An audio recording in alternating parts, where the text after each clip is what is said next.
ہماری خداوند یسوع کی انجیل مقدس لوکا کے مطابق اس کا 11واں باب 29 سے 32 آیات تک۔ اس وقت جب بڑا ہجوم جمع ہو جاتا تھا تو یسوع کہنے لگا کہ یہ پشت ایک بری پشت ہے، نشان کی طالب تو ہے، مگر یونس کے نشان کے سوا کوئی اور نشان اسے نہ دیا جائے گا، کیونکہ جیسا یونس اہل نینوا کے لیے نشان ٹھہرا، اسی طرح ابن انسان بھی اس پشت کے لیے ہوگا۔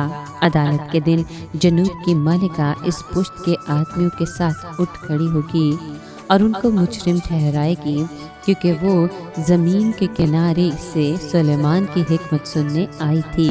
یہاں وہ ہے جو سلیمان سے بڑھ کر ہے۔ نینوا کے آدمی عدالت کے دن اس پشت کے ساتھ اٹھ کھڑے ہوں گے اور اسے مجرم ٹھہرائیں گے، کیونکہ انہوں نے یونس کی منادی پر توبہ کی، اور دیکھو یہاں وہ ہے جو یونس سے بڑھ کر ہے۔ پاک کلام کے پڑھے اور سنے جانے پر خداوند کی برکت ہو، خدا کا شکر ہو۔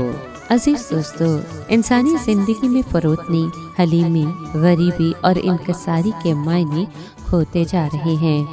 خداوند ایسے لوگوں کو مبارک کہتا ہے جو حلیم اور فروتن ہیں۔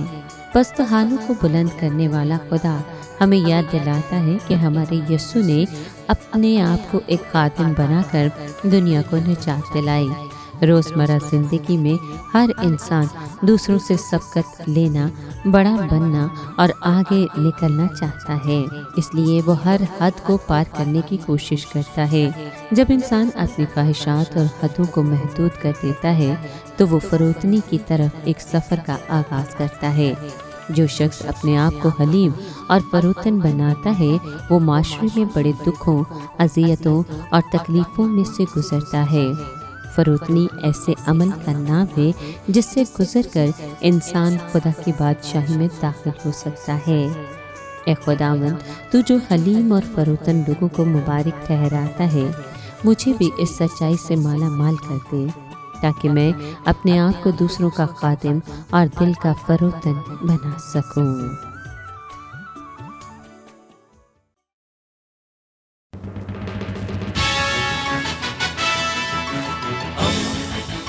دوستی کا پیمبر، ریڈیو ویریتاس ایشیا۔